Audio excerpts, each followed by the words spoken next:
દશામાનો થયો સૌથી મોટો ચમત્કાર દોસ્તો, તો આપણે ચમત્કાર વિશે ચર્ચા કરવા જઈ રહ્યા છીએ, પણ એ પહેલા તમે દશામાના સાચા ભક્ત હોય તો એક લાઈક ને કમેન્ટ કરીને જરૂર બતાવી દોસ્તો. તો તમને ખબર હતી કે આજે 7મો દિવસ દશામાના વ્રતનો થયો છે. તેવામાં દશામાના ચમત્કારો ઘણા બધા જોવા મળ્યા છે દોસ્તો. તમને ખબર હતી કે ઇન્સ્ટાગ્રામ ખોલો કે યુટ્યુબ ખોલો તો તમને એક જ વિડીયો જોવા મળી જતો હોય છે, કારણ કે દશામાના વ્રત ચાલી રહ્યા છે. તેવામાં તે દશામાના ઘણા બધા ચમત્કારો પણ જોવા મળી રહ્યા છે દોસ્તો. હાલ અત્યારે ઘણી બધી ક્લિપો અને વિડીયો સામે મળી રહ્યા છે દોસ્તો. તો તમને ખબર હતી કે મહિલાઓ દશામાના વ્રત રહેતી હોય છે દોસ્તો, અને દશામાની ચોપડી વાંચીને ગુણગાન ગાતી હોય છે. તેવામાં તે મહિલાના શરીરની અંદર દશામાં વસી જાય છે અને દશામાનો શાક પવન આવે છે અને હાથમાંથી પણ કંકુ વરસતા હોય છે. એવી પણ ક્લિપો ખૂબ જ વાયરલ થઈ રહી છે અને ઘણી બધી મહિલા ધૂણતી હોય છે તો એના હાથમાંથી પૈસાનો પણ વરસાદ વરસતો, એવી પણ ક્લિપો ખૂબ જ વાયરલ થઈ રહી છે. લોકોનું તો એવું કહેવું છે કે અત્યારે દશામાના વ્રત ચાલી રહ્યા છે તો અત્યારે દશામાનો શાક ચમત્કાર કહેવાય દોસ્તો. મને ખબર હતી કે ગરીબ લોકો હોય છે એના ઘરે ધન લક્ષ્મી ટકતું ન હોય છે, એટલા માટે મહિલાઓ દશામાના વ્રતની માનતાઓ કરતી હોય છે. કોઈક 5 વર્ષની માનતા કરતી હોય છે તો કોઈક 10 વર્ષની માનતાઓ કરતી હોય છે. તેવામાં જ તે દશામાનો ચમત્કાર થાય છે ને એ લોકો એમ કહેવાય છે કે જેને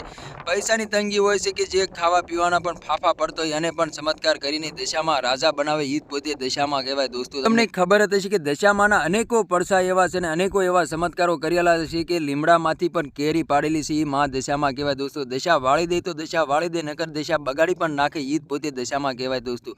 તો તમારે આ દશામાના ચમત્કાર વિશે શું કહેવું છે દોસ્તો? કમેન્ટ કરીને જરૂર બતાવી દોસ્તો. અને વડોદરાની પણ એક ક્લિપ ખૂબ જ વાયરલ થઈ રહી છે. વડોદરાની અંદર દશામાની મૂર્તિમાંથી આંખોમાંથી ઘી નીકળતું હોય એવી પણ ક્લિપ ખૂબ જ વાયરલ થઈ રહી છે અને લોકોનું એવું કહેવું છે કે આ તો દશામાનો શાક ચમત્કાર કહેવાય. જે દશામાના સાચા દિલથી ભક્તિ કરે એને જ તે ચમત્કાર જોવા મળે દોસ્તો. તો તમારા આના વિશે શું કહેવું છે? કમેન્ટ કરીને જરૂર બતાવી દોસ્તો. અને અમારી ચેનલમાં નવું તો ચેનલ સબસ્ક્રાઈબર કરવાનું ભૂલશો નહીં. તેથી કરી આવનાર વિડીયો તમારા માટે લાવતો છું દોસ્તો. તો આ તો આજનો વિડીયો ગમે લાઈક શેર પરિવાર બીજા વિડીયો મળે તબ તક કે લીએ જય હિન્દ જય ભારત. મળે એક વાર બીજા વિડીયો તબ તક કે લીએ બાય બાય.